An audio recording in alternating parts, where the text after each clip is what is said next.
Seguimos entonces. Muy buenas tardes con todos y con todas. La sesión de hoy la vamos a desarrollar a partir de esta táctica de legitimidad para contratar. ¿Sí? Hay que confundirla con la legitimidad para obrar, que es un tema estrictamente procesal. Ahora,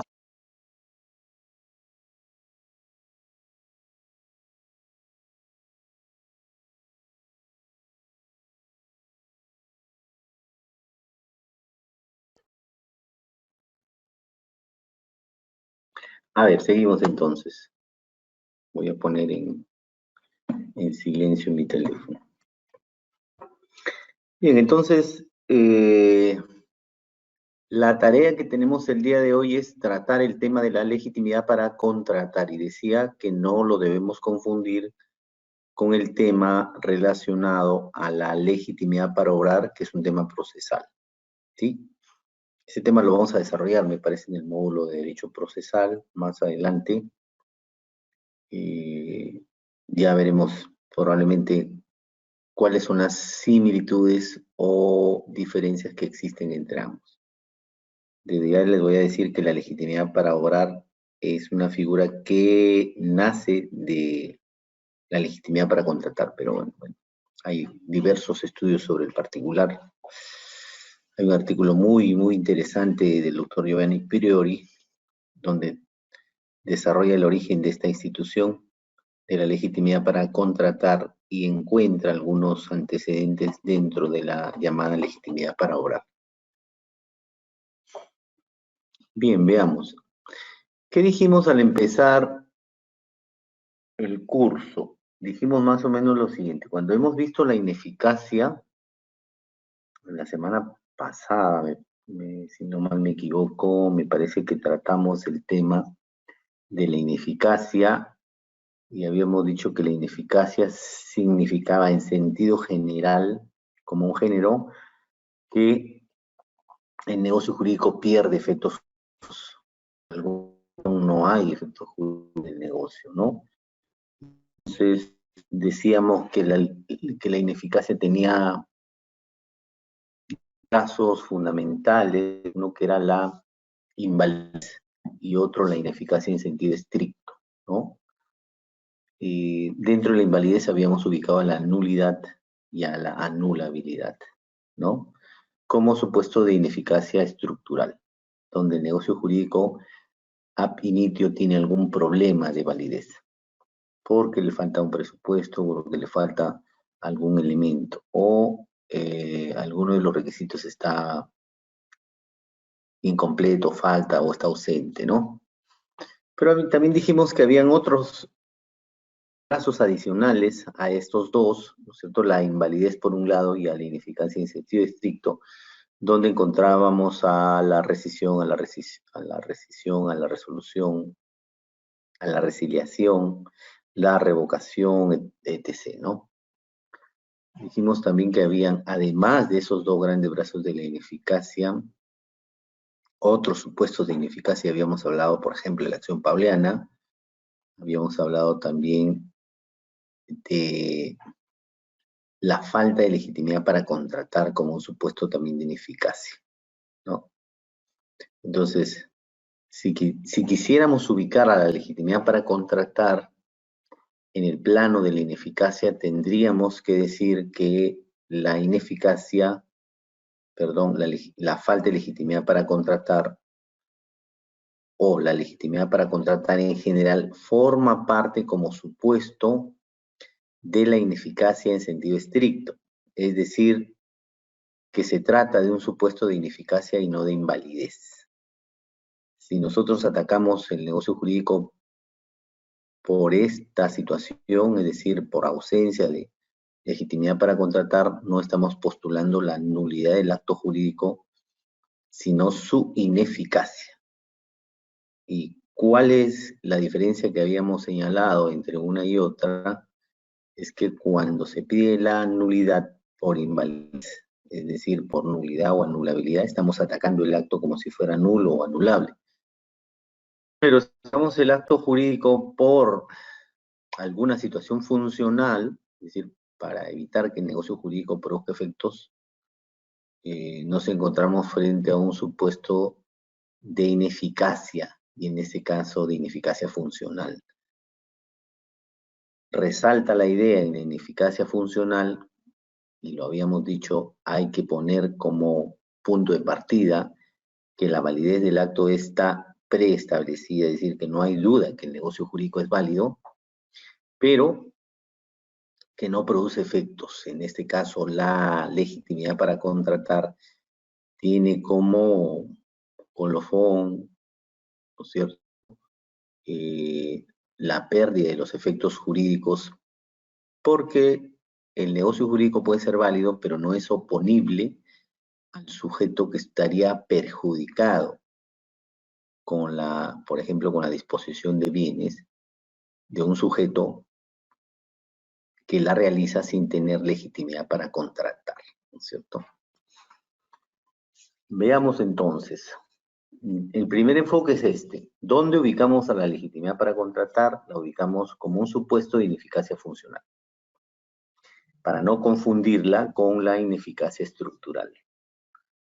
Y si la ubicamos dentro de la ineficacia funcional, se queda como preestablecido que el negocio jurídico es válido, ¿sí?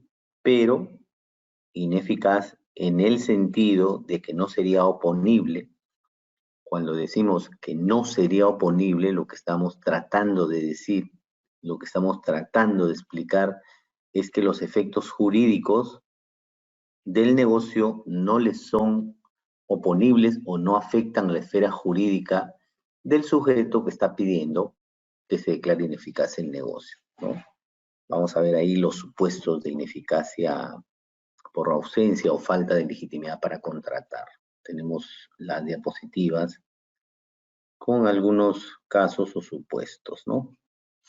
Entonces, fíjense ustedes, ya hemos dado el primer peldaño, ¿no?, para poder identificar genéricamente a la legitimidad para contratar, ¿sí?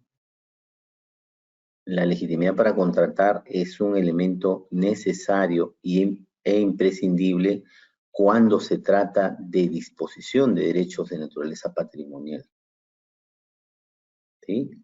Tiene que ver, lo vamos a revisar con las definiciones que hay de autores, tiene que ver con la titularidad del derecho cuando el sujeto dispone bienes, ¿sí? Cuando decimos o nos referimos a la disposición de bienes, no solo nos estamos refiriendo a la transferencia del derecho de propiedad, también podría ser entendida la disposición de bienes como gravar un inmueble con una hipoteca, ¿no es cierto?, afectar un inmueble con una garantía mobiliaria, un bien mueble con una garantía mobiliaria, arrendar el inmueble o constituir alguna carga que pueda afectar el bien, ¿no es cierto?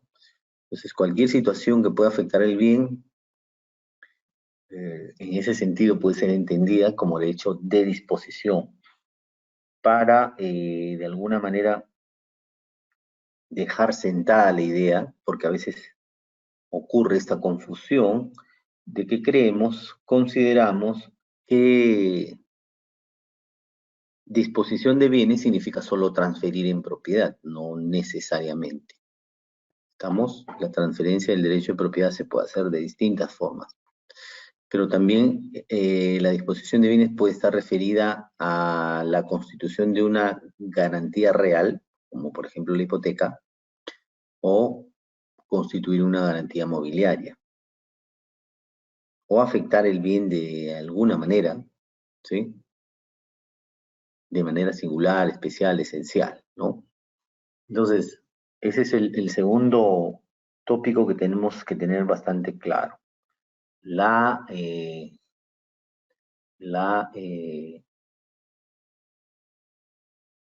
legitimidad para contratar es un supuesto de ineficacia y no de invalidez. Y lo va a ratificar el derecho comparado, porque de esto hay escrito muchísimo Esta es una institución que proviene del derecho alemán y ha sido considerada mucho en el derecho italiano, ¿sí? Y nosotros no tenemos mucha formación sobre esta figura, ¿no? Ha habido muchísima confusión para entender esto en nuestro sistema. Tanto que ha habido un pleno casatorio para desarrollar figuras que se vinculan con la legitimidad para contratar. Por ejemplo, cuando nos referimos a la disposición de bienes sociales reglamentada, regulada, establecida en el artículo 315 del Código Civil. Ese es un supuesto, según mi opinión, y ahí ha habido bastante discusión sobre el particular, tanto que ha habido un pleno, el que vamos a tratar de comentar, ojalá que alcance el tiempo. El octavo pleno casatorio ha desarrollado los alcances del 315. Y dentro del voto en mayoría y en minoría se hace un análisis respecto de si es un supuesto de nulidad, invalidez, fíjense, de ese primer escenario en el que nos poníamos invalidez, nulidad o anulabilidad, o si es un supuesto de ineficacia. Y aquí nos encontramos en el otro brazo paralelo al de invalidez, ¿no? Esas dos figuras han sido consideradas en el octavo pleno casatorio, que tiene una solución bastante discutible y cuestionable, pero que la vamos a tratar de explicar, ¿no? Me parece que el voto en minoría está más nutrido, es muchísimo mejor que la decisión que se ha tomado con el voto en mayoría. Pero en fin, veamos. Entonces cerramos aquí la introducción. Ya nos hemos puesto en contexto más o menos, y el contexto es que esta estructura dogmática está referida a la ineficacia en general, ¿sí? Y habíamos dicho que a la tipología de ineficacia funcional pertenece esta figura, ¿no? No pertenece a la tipología de ineficacia por invalidez, sino ineficacia funcional. Y algunos le llaman ineficacia en sentido estricto, ¿no? Bien, vamos a avanzar con nuestras diapositivas para ir deshojando margaritas y puedan entender mucho mejor este tema, ¿eh? Yo entiendo, esto creo que es un pie de página interesante para ustedes. Yo entiendo que hay mucha gente que no ha escuchado nunca hablar de este tema, ¿no? Y es probable que no hayan escuchado hablar nunca de este tema porque no está regulado en el Código Civil. No hay un supuesto específico de ineficacia por falta de legitimidad para contratar regulado expresamente con ese nombre. La institución no está reglamentada en nuestro Código Civil. Hay supuestos que pueden entenderse como legitimidad para contratar, pero no hay una reglamentación de legitimidad para contratar o ausencia. ¿Qué pasa? ¿Qué sucede? Si es un supuesto de nulidad o un supuesto de anulabilidad o es un supuesto simple de ineficacia. ¿Qué es lo que sucede? En nuestro código no dice absolutamente nada. Y entonces nos enfrentamos a una figura que no tiene regulación concreta en el Código Civil, una regulación específica, expresa, ¿no? Así como hay un artículo para nulidades, ¿no? Podríamos tener un artículo que regule o un conjunto de artículos que regulen la ineficacia por falta de legitimidad para contratar. Pero no la tenemos. Entonces, es probable que algunos recién se estén familiarizando con esta figura. No obstante, ya se viene discutiendo hace mucho tiempo en nuestro sistema. Hay posiciones discrepantes, obviamente, en este sentido, no solo a nivel teórico, sino a nivel jurisprudencial también, ¿no?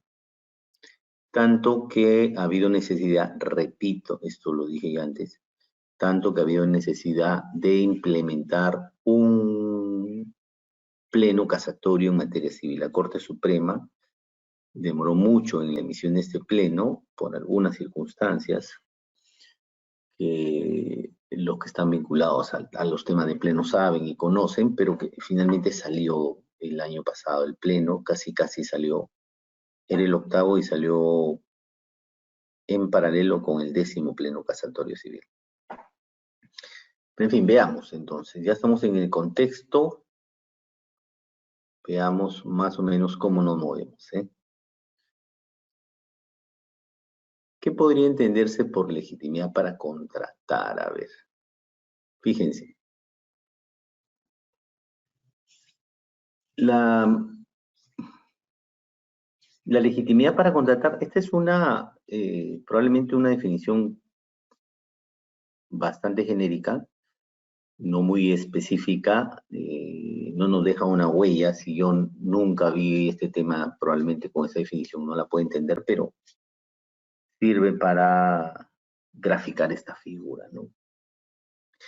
Si alguien quiere soportar los efectos jurídicos del reglamento de intereses, es decir, de un contrato, ¿no? De los pactos a los que se hubiera llegado a través de un contrato, lo que necesita es tener la posibilidad de que esos efectos jurídicos lo puedan afectar, a favor o en contra, ¿no? Por eso más o menos esta definición dice la competencia para obtener o para soportar los efectos jurídicos del reglamento de intereses que se ha celebrado. Si yo no tengo legitimidad para contratar, es probable que no me pueda ver afectado con el negocio jurídico celebrado y tampoco me pueda beneficiar con el negocio jurídico celebrado, si el contrato tiene ausencia de legitimidad para contratar. Pero habíamos dicho algo concreto que lo vamos a ver en el desarrollo de nuestras diapositivas, ¿no? Habíamos dicho que la legitimidad para contratar se vincula, por un lado, con la titularidad del derecho. Si yo soy titular del derecho y dispongo de ese derecho, digamos, del derecho de propiedad, ¿no? Me voy a ver afectado o favorecido con esa disposición. A ver, por ejemplo, si yo transfiero un derecho de propiedad teniendo legitimidad para contratar, es decir, soy el propietario del bien, tengo la titularidad del dominio y transfiero la propiedad, la compra-venta no tendría ningún problema, ¿no es cierto? Porque quien está transfiriendo el derecho de propiedad es el domine, ¿no es cierto? El titular de ese derecho. El problema se presenta cuando hay sujetos que no teniendo la titularidad del derecho disponen del bien. Disponen en el sentido que hemos mencionado, para que no tengamos equívocos. Y entonces, si alguien dispone de un bien sin tener la titularidad del derecho, entonces se dice que se trata de un supuesto de falta o ausencia de legitimidad para contratar. Se ha confundido mucho esta causal con la de falta de manifestación de voluntad, ¿sí?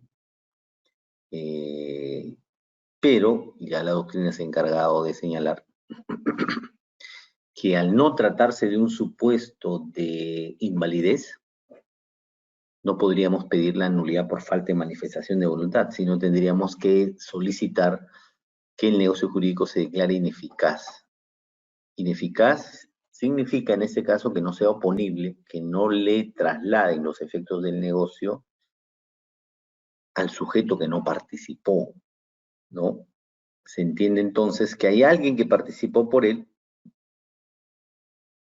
alguien celebró el negocio por él y entonces hay que ver qué alcances tiene la disposición de los bienes cuando alguien no participa. Pero la regla, creo en este caso hay que descartar, la tercera regla, que hay que tomar en cuenta y descartar algunas situaciones que no se condicen con esa institución, es que si el titular del derecho dispone un bien, él se va a ver favorecido o perjudicado con los efectos jurídicos del negocio jurídico celebrado. Pero si alguien que no tiene la titularidad del derecho lo hace, es decir, dispone del bien, los efectos jurídicos no se van a poder trasladar digamos, al sujeto que se vería favorecido o perjudicado con esta disposición de derechos, ¿no? Y no es un supuesto, en mi entender, de falta de manifestación de voluntad, ¿no? Porque existe manifestación de voluntad. Lo que sucede es que hay alguna situación anómala, ¿no es cierto? Porque quien declaró, quien manifestó la voluntad para transferir, es probable, ¿no? Que no se encuentre autorizado para realizar ese negocio, ¿no? Por eso se habla de legitimidad para contratar ordinaria y otra derivada, ¿no? La ordinaria es aquella situación en la que se encuentra el titular del derecho cuando dispone el bien. Pero también es probable que yo traslade la legitimidad para contratar que tengo a otras personas y lo puedo hacer a través de un poder o lo puedo hacer a través de un mandato, ¿no? En ese segundo supuesto estamos frente a un supuesto de legitimidad para contratar derivada o, digamos, diferente a la ordinaria que podríamos decir extraordinaria, ¿no? Por aquí tenemos una definición de Massimo Bianca. Este autor italiano más o menos refleja lo que hemos querido decir al analizar la diapositiva anterior. Dice, la legitimidad para contratar implica el poder de disposición. ¿Recuerdan eso? El poder es una situación jurídica activa, ¿no? Legitimidad para contratar implica, dice Máximo Bianca, el poder de disposición que tiene el sujeto en relación a una determinada situación jurídica. Entonces, en un negocio jurídico entre A y B, si A es el dueño del bien y se lo transfiere a la persona B, A está actuando con legitimidad para contratar. ¿Por qué? Porque él tiene el poder de disposición. Y en nuestro sistema, ¿quién tiene el poder de disposición normalmente? El propietario. ¿Sí? O aquel que el propietario autorizó para ejercitarlo, ¿no? Puede ser también ese poder de disposición en algunos casos eh, está efectuado a través de una previsión legal, ¿no es cierto? Por ejemplo, cuando el juez adjudica un bien después de un remate, no se está comportando como titular del derecho de propiedad, sino que él está autorizado por ley para hacerlo, ¿no? Y si él está autorizado por la ley para realizarlo, la situación no tiene ningún inconveniente porque hay una disposición legal que lo pone en esa posición, ¿sí? Pero acá estamos hablando de la legitimidad para obrar tomando en cuenta al sujeto, eh, tomando en cuenta al sujeto que va a realizar la actividad negocial, ¿no? En este caso, ¿quién tiene el poder de disposición en una actividad negocial? La tiene normalmente el propietario. Por eso por acá, ya aclarando el tema que se había dicho, la legitimidad para contratar no tiene relación con la falta de manifestación de voluntad. Descartemos en este caso la falta de manifestación de voluntad porque está referida a la invalidez. Y ya habíamos dicho antes de empezar esta exposición que las causales de nulidad no cuadran con la falta de legitimidad para contratar porque se trata de un supuesto de ineficacia y no de un supuesto de invalidez, ni nulidad ni anulabilidad.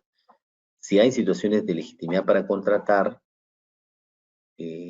nos enfrentamos a la figura de la ineficacia y no de la invalidez. Y es por eso dice, si no se refiere a la manifestación de voluntad, más bien está relacionada con la titularidad del derecho.